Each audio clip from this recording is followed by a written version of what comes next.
Salut les amis, j'espère que vous allez bien. Aujourd'hui, on se retrouve dans une nouvelle vidéo et qui dit nouvelle vidéo dit nouveau sujet. Aujourd'hui, comme vous pouvez le voir sur le titre de la vidéo, on va parler de la comparaison et comment cela peut ruiner notre vie. Mais surtout, comment on peut s'en sortir et ne plus tomber dans le piège de la comparaison. Pour ceux qui ne me connaissent pas, je suis Inde, je fais des vidéos sur YouTube, mais également du contenu sur les réseaux sociaux, sur Instagram et TikTok. Donc n'hésitez pas à me suivre, vous aurez tous les liens en barre de description et n'hésitez pas à activer la cloche pour avoir de mes nouveautés.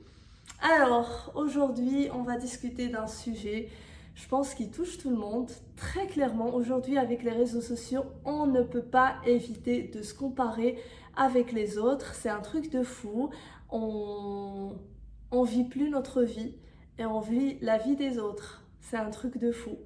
Et le problème, c'est qu'on vit la vie des autres à travers nos écrans. C'est tellement triste.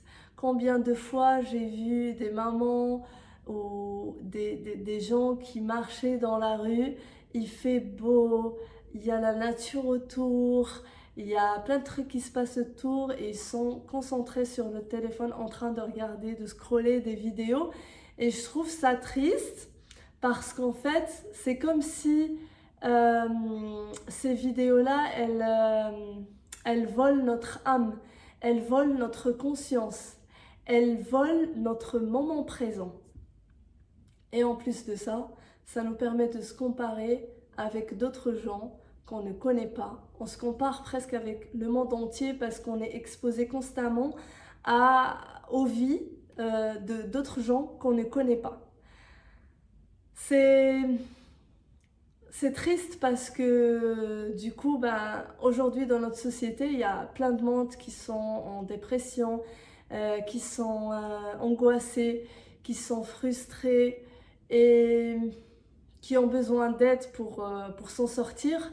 Et en fait, le problème d'avoir le téléphone constamment, c'est ça nous aide pas, ça amplifie encore plus ces problèmes-là parce que ça nous met toujours plus et plus et plus d'informations dans la tête qui vont nous mettre dans ces situations-là. Et tout ça à cause de la comparaison. La comparaison, c'est voir quelque chose dans la vie de l'autre, avoir une information de la vie de l'autre et le comparer avec l'instant T de ta vie. Le problème, c'est que dans la vie de chacun d'entre nous, on a tous des hauts et des bas. Et en général, quand on scrolle, on est dans des moments bas. On est dans des moments où il ne se passe rien dans notre vie. On est juste là à scroller. On se sent des fois pas bien. Et on va voir sur les réseaux. Qu'est-ce qu'on va voir? On va voir lui qui a une Lamborghini. On va voir elle qui a le dernier cri de l'électroménager dans sa cuisine. On va voir lui qui a une maison de ouf malade avec une piscine et un jardin somptueux au bord de la mer, j'en sais rien, un truc de fou. On va voir lui qui a eu ce prix. On va voir elle qui a tel salaire. On va voir lui qui a telle position, etc., etc., etc. On peut en vrai se comparer sur tout et n'importe quoi. On va voir le couple qui est heureux. Ils vivent heureux.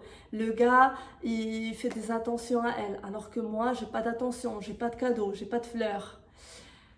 Et on va constamment se comparer jusqu'au moment où on n'aime plus notre vie. On a envie que ça change, on est plus satisfait de ce qu'on a dans notre vie quotidienne. Et le problème, c'est que en général, quand on expose quelque chose, que ce soit sur les réseaux sociaux ou même quelqu'un qui partage une information avec nous, ça va être en général des moments exceptionnels. On va, par exemple, nous qui scrollons, on va comparer notre moment de quotidien banal avec un moment exceptionnel de quelqu'un d'autre. On va comparer la réussite de quelqu'un avec nos échecs qui arrivent dans les coulisses. Et en fait, le problème, c'est qu'on n'a pas forcément accès aux échecs de cette personne-là. On n'a accès qu'à ce moment de gloire. Du coup, on se dit, purée, mais il est trop fort et moi, je suis trop nulle. Donc forcément, ça donne de la frustration, ça donne des sentiments négatifs et on perd confiance en soi par rapport à ça.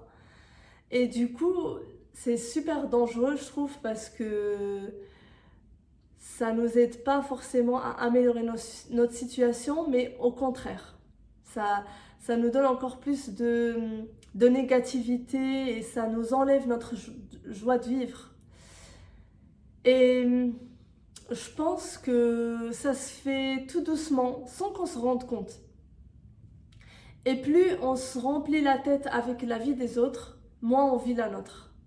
Moins on fait des choses pour que la nôtre s'améliore. Moins on va avoir cette gratitude d'apprécier les moments présents. Du coup, on va plus vivre notre vie. On va vivre la vie des autres à travers un écran, tout en étant triste, etc. Et je trouve ça super dangereux aussi, le fait de se réveiller le matin, le premier réflexe qu'on a, c'est de prendre notre téléphone et de scroller. T'imagines, on se remplit la tête de vie des autres dès le matin. C'est-à-dire que tu attaques ta journée avec ça. Tu attaques ta journée en te comparant avec les autres. Et après, forcément, ta journée, elle est nulle. Elle est nulle. Mais non, moi j'ai vu quelqu'un en Maldives, moi je suis en train de travailler là, c'est chiant. En fait, à la place de commencer la journée avec une énergie positive, on va commencer la journée avec une énergie négative. Et là, ça bousille la journée. Et comme c'est une habitude, le lendemain c'est pareil. Et après le lendemain c'est pareil. Ça devient un cercle vicieux. On commence à plus récupérer notre vie, à plus vivre notre vie. Du coup, pour sortir de ce cercle vicieux, il faut mettre en place des efforts. Il faut changer certaines habitudes. Ça peut être des petites habitudes. Déjà, règle d'or, ne jamais scroller le matin. Ne jamais scroller le soir.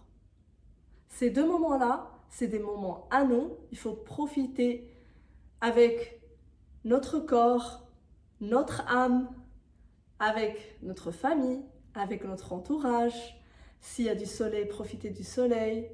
Ouvrir juste sa fenêtre ou ouvrir son balcon ou aller dans son jardin et prendre l'air juste 5 minutes, respirer de l'air frais du matin, bien se réveiller, faire son café, faire sa petite routine pour ceux qui font une routine, faire tout ce qu'il faut, loin du bruit des réseaux sociaux, loin du bruit du téléphone, loin de tout ça. Vraiment, il faut se prendre au moins une demi-heure, 1 heure le matin où on ne touche pas à notre téléphone, on met juste peut-être une musique calme ou je sais pas, quelque chose qui peut nous mettre dans un mood tranquille le matin ou rien. Moi par exemple, je préfère rien mettre. Je mets ni de musique ni rien. Vraiment juste, je m'assois, je respire, j'essaie de prendre l'air à l'extérieur si je peux. Soit j'ouvre ma fenêtre, soit je vais dans le balcon quand il fait pas super froid. Juste, j'essaie de prendre du temps pour moi, me préparer mon petit thé tranquille, me préparer mon petit déjeuner tranquille, respirer, me dire voilà, réfléchir à mon planning de la journée, qu'est-ce que je peux faire aujourd'hui d'intéressant, si c'est pas encore fait, parce que normalement le planning il est déjà fait à l'avance, donc je sais déjà ce que je vais faire, mais voilà, réfléchir à comment je peux faire les choses, penser aussi à ma famille, comment on peut faire ça. Quand je passe par exemple la journée avec ma fille, qu'est-ce que je peux faire de bien avec ma fille si j'ai pas déjà programmé une activité ou quoi.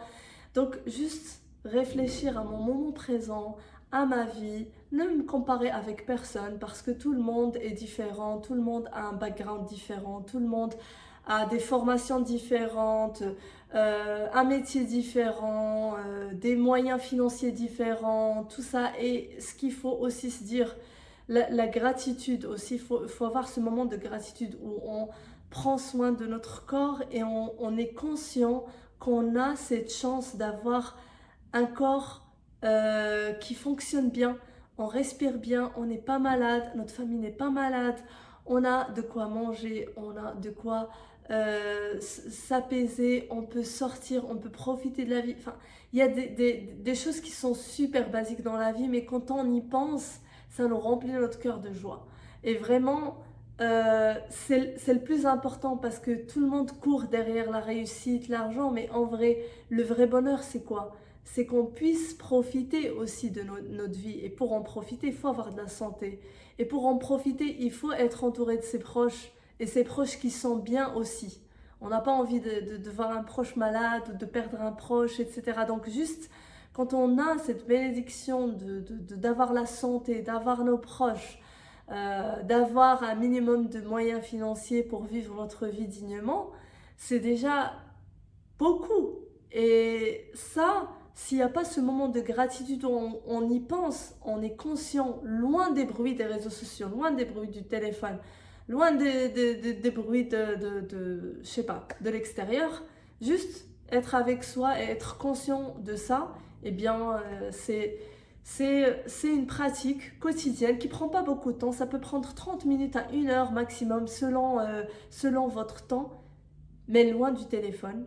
Et juste penser à tout ce qu'on a, remercier Dieu de tout ce qu'on a et bien sûr travailler pour atteindre des objectifs parce qu'une vie sans objectif, c'est une vie perdue.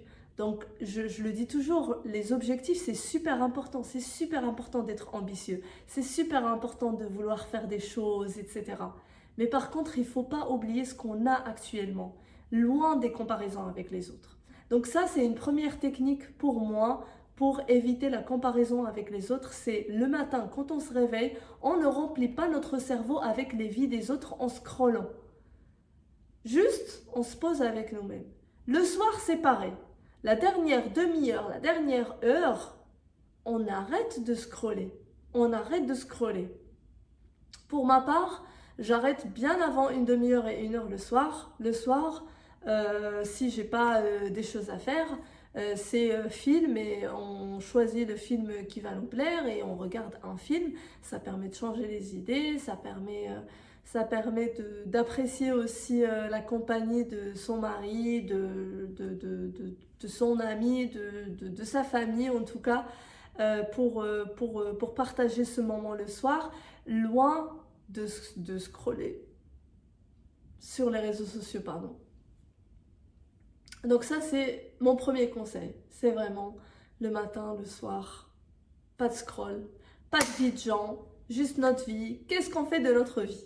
Voilà, ça c'est le premier conseil. Deuxième conseil qu'on peut faire pour atténuer ce piège de la comparaison, c'est... alors, certes, on ne va pas scroller le matin et le soir, mais dans la journée, forcément, il y a des moments où on va aller sur les réseaux sociaux. On est tous addicts.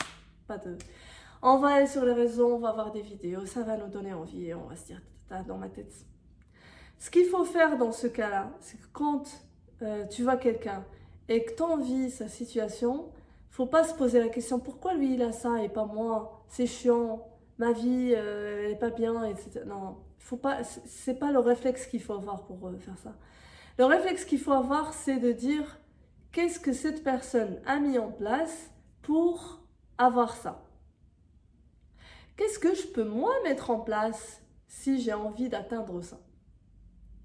Ça, je pense, c'est une meilleure réflexion quand on est exposé à la comparaison avec quelqu'un. C'est de se dire, voilà, qu'est-ce que je peux mettre en place pour atteindre ça? Ça me ferait plaisir d'avoir une Lamborghini.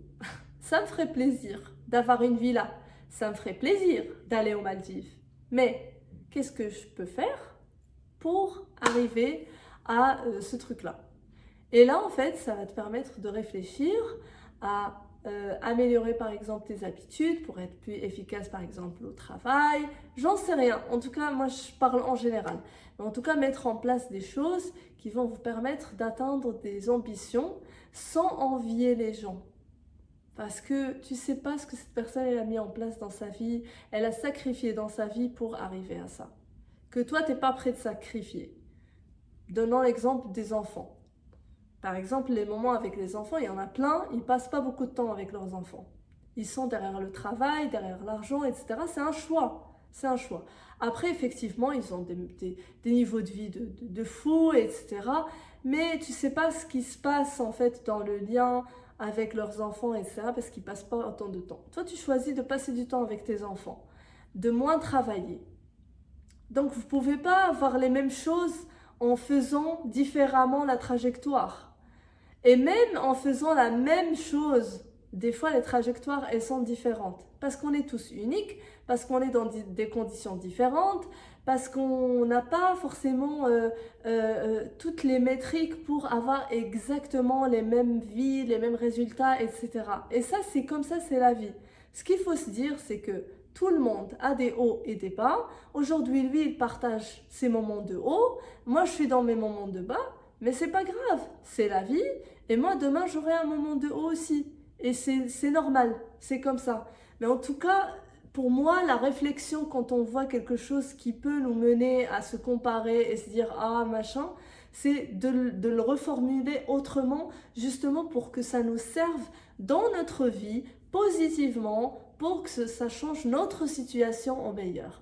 Quand on pose les mauvaises questions, ça nous met dans des humeurs négatives et ça ne nous aide pas dans notre vie, ça nous régresse.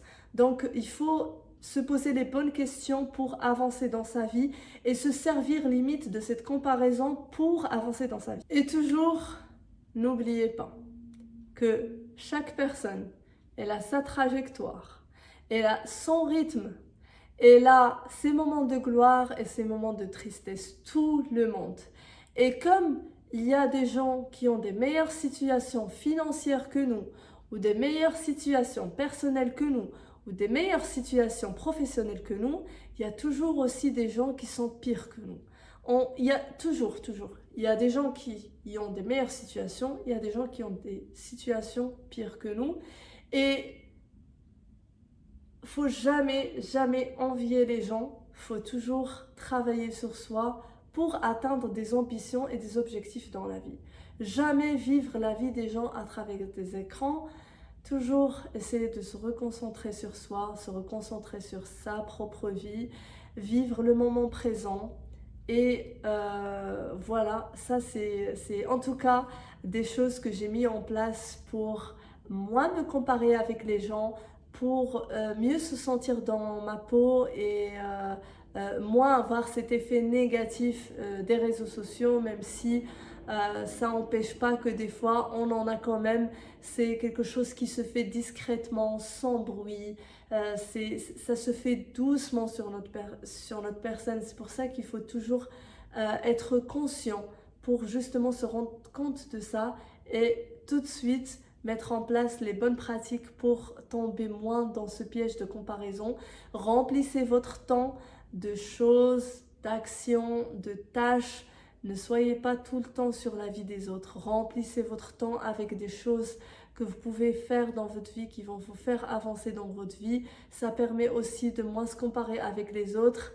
Et j'espère en tout cas la réussite et le succès pour tout le monde. J'espère, si tu passes par là et que tu te compares beaucoup, d'essayer de moins se comparer, de moins envier les gens. C'est jamais de la faute des autres.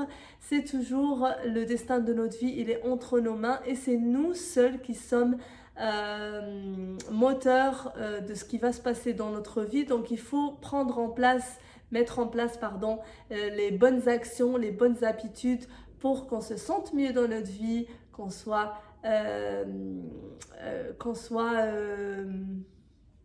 comment dire, j'ai perdu le mot, grateful, la gratitude de ce qu'on a et qu'on soit heureux dans notre vie. En tout cas, je le souhaite pour vous et on se voit dans une nouvelle vidéo bientôt. N'hésitez pas dans les commentaires de me dire ce que vous pensez justement de cette problématique de la comparaison et comment on peut y remédier selon vous, si vous avez d'autres idées que j'ai pas forcément citées. Et n'hésitez pas aussi à partager si vous avez envie qu'on discute d'autres sujets. Salut!